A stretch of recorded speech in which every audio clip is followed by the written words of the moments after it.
Okay, so I'm assuming at this point that you have read the extract, and I'm just going to model how to find the rough position of the extract, bug the question, and to highlight and annotate 3 to 4 words and phrases that would help. So the first thing, once you've read the extract, is you need to think about roughly where does this appear in the play.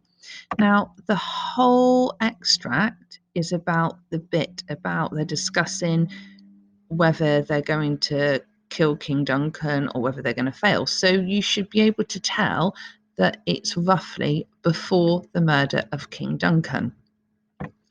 Now we want to bug the question. Now, this is really interesting. Macbeth and Lady Macbeth speak and behave here. Okay, so I'm just going to highlight that. Now, if you had a question, and this is the exam question from 2018. If you have an exam question phrased like this, the examiner is going to expect you to have comments about Macbeth and Lady Macbeth.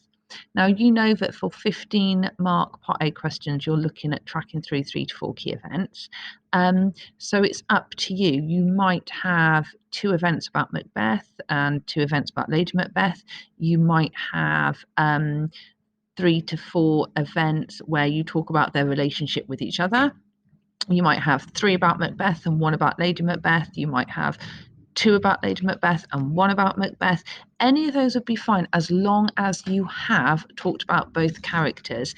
If you did a answer where all of your paragraphs focused just on Macbeth and you didn't talk about Lady Macbeth at all, that would probably limit you to band 2. And the year that this exam took place, we were told as examiners that if a student had only talked about one character, that would be a limiting factor. So speak and behave, that's you're just using anything in the extract. Okay, so they might have said, how are Macbeth and Lady Macbeth presented in this extract? That would be exactly the same question. Where it says, how do you think an audience might respond to this part of the play? You are always talking about what an audience might feel, imagine, or think, or what a writer might be wanting the audience to feel at a certain point, or why they've created the play. So you cover those anyway. But certainly, I would just highlight audience just to remind myself that that's what I would want to be looking at as well. Okay, so I've got my key bits. It's also 15 marks, so I should know that I'm going to spend 15 minutes on my answer. So you have an hour for this section of the assessment. So although they suggest you have 20 minutes for part A, that's 5 minutes to plan and 15 minutes to write your answer. So I've got my question. The next thing I'm going to be looking at is 3 to 4 keywords or phrases that I can use to talk about Macbeth and or Lady Macbeth throughout the extract. Now, I want to be talking about the start of the extract. Now, that doesn't have to be the very first line, but actually I am going to talk about the very first line, and this is what you should be doing. I'm just going to add a little comment. Okay, so Macbeth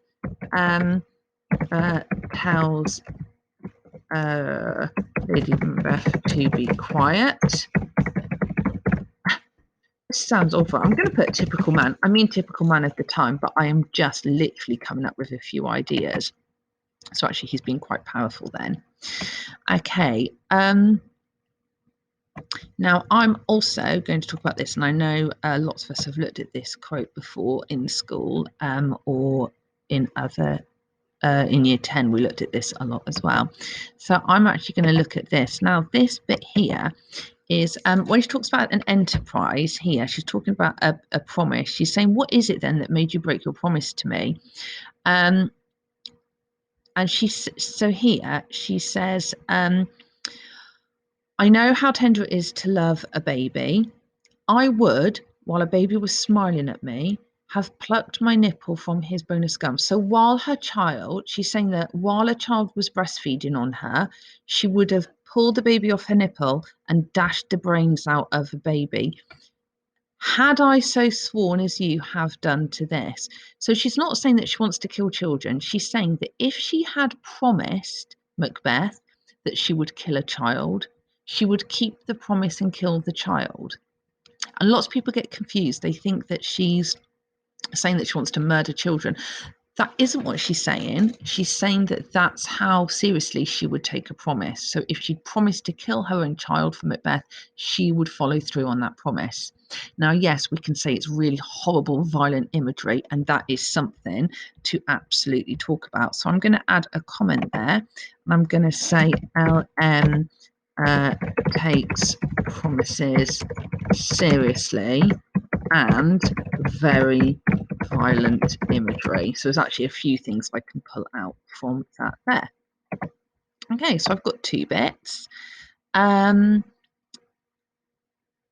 got a few bits here. If we should fail, I'm actually going to talk about this bit together. I haven't quite decided which bit I'm going to write about yet, but just for my own annotations, I'm going to pop here Macbeth unsure, questions, LM answers questions clearly,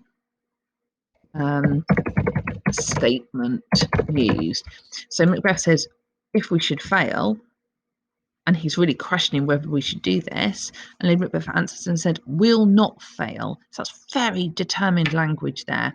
Another thing that people like to comment on is "Screw your courage to the sticking place." That's a really famous quote. So she's basically saying, this is your time to step up, be courageous, get on with it. So I've got 3 bits I could use. Now, obviously, I want something from towards the end of the extract. And I'm going to use this quote here: bring forth male children only. Now, this is really interesting. Macbeth here is saying Lady Macbeth should only have male children. Her strength and masculinity almost here is so strong. So he's almost acknowledging that she should have been a man. So he's saying you should only have male children because you're so strong and determined. And actually, if you're thinking about the whole gender conventions and whether she's a typical woman or not, that's quite a nice thing to bring in. So I've got my 4 places that I want to write about.